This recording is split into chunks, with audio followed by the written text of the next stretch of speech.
오늘 말씀은 예레미야 34장 8절에서 22절입니다. 어느 부잣집에 도둑이 들었습니다. 도둑은 잡혔고 집안은 시끌벅적하게 되었죠. 이 소리에 그 집안의 어르신인 할머니께서 이 소식을 듣고 나왔습니다. 도둑은 고개를 들지 못하고 머리를 숙이고 있었죠. 이때 할머니는 집안 사람들에게 뜻밖의 말씀을 하셨습니다. 내가 이 사람에게 쌀을 가져가라고 했다고 하시며 쌀가마를 그에게 주라고 했습니다. 그 도둑은 그 할머니가 얼마나 고마웠겠습니까? 도둑을 감싸줄 뿐만 아니라 쌀까지 주었으니 말이죠. 세상은 변화무쌍하게 돌아갑니다. 음지가 양지되고 양지가 음지된 경우가 얼마나 많습니까? 갑의 위치에 있던 사람이 어느덧 을의 위치에 있고 을이 갑의 위치에 오르는 경우가 얼마나 많습니까?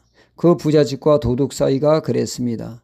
그 일 후 얼마 있어 한국전쟁 6.25가 터졌고 그 도둑은 인민위원장이 되어 사람을 죽이고 살리는 권세가 주어졌고 부잣집은 졸지에 그의 처분에 따라 죽느냐 사느냐 생사의 갈림길에 서게 되었습니다. 인민위원장은 그 사건을 기억하고 부잣집 가족을 뒤로 빼돌려 살 수 있도록 길을 열어주어 전원 생명을 건지게 되었다는 것입니다. 쌀 가마니가 온 가족의 생명을 구원한 꼴입니다. 성경은 말씀하고 있죠. 자신을 위해 사는 이기적인 삶이 아니라 남을 배려하고 섬기는 삶을 살라고 말이죠. 이는 다 자신을 위하는 것이라는 말씀이죠. 로마서에서는 우는 자와 함께 울고 기뻐하는 자와 함께 기뻐하라고 말씀하십니다. 그러니까 사촌이 땅을 사면 내 땅 산 것처럼 기뻐해야지 배합하면 안 된다는 것입니다. 자신에게 해가 될 뿐이기 때문이죠. 다니엘서 6장에 보면 다리오 왕이 나라를 120도로 나누게 됩니다. 경기도, 충청도, 전라도, 시골로 말이죠. 각 도에는 도지사를 두듯이 120명의 방백을 두었습니다. 그리고 그 위에 3명의 총리를 두게 되었죠. 이 세 총리 중에 다니엘의 능력이 탁월해 다리오 왕은 다니엘을 수석 총리로 삼고자 했습니다. 졸지에 다니엘이 실권을 쥐는 일이 벌어지게 됐죠. 이에 나머지 총리들과 도지사격인 방백들의 반응은 어떠했습니까? 그들은 하나같이 배아파 죽으려고 했습니다. 다니엘은 수석 총리에 승격되는 것은 그들은 함께 축하해 주지 못하고 다니엘을 끌어내리고 죽이려고 혈안이 되었습니다. 포로로 끌려온 주제에 우리에게 이래라 저래라 명령하는 것 봐줄 수 없다는 것이죠. 그들은 똘똘 뭉쳐 다니엘 죽이기에 나섭니다. 그러나 뒷조사를 하면 할수록 다니엘의 청렴결백이 드러나기만 합니다. 그렇다고 그들은 포기할 수가 없었죠. 그들이 찾은 틈은 바로 다니엘의 투철한 신앙에 올가미를 씌우면 된다는 기발한 생각을 하게 됩니다. 그들은 즉시 다리오 왕에게 나아가 당신은 신이십니다 하며 왕의 우상화 작업에 돌입을 하게 됩니다. 왕이 그 어떤 신에게 기도하는 자는 굶주린 사자굴에 집어던져 죽이겠다고 말이죠. 자신을 신으로 지켜 세우니 왕은 마다할 이유가 없어 어인을 찍어 동의하게 되고 이 사실을 알고도 하루 3번 늘 하던 대로 기도하는 다니엘은 딱 걸리게 되어 사자굴에 던지어지게 되었습니다.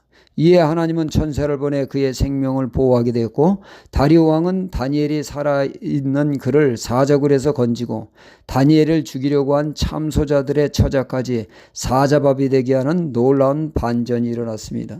그때 그 사람들은 다니엘의 수석 총리로 되는 것을 박수치고 기뻐했다면 이런 일이 발생하지 않았을 텐데 남잘되는 꼴을 못 보고 태클 걸려다가 그들이 당하는 꼴이 되었습니다.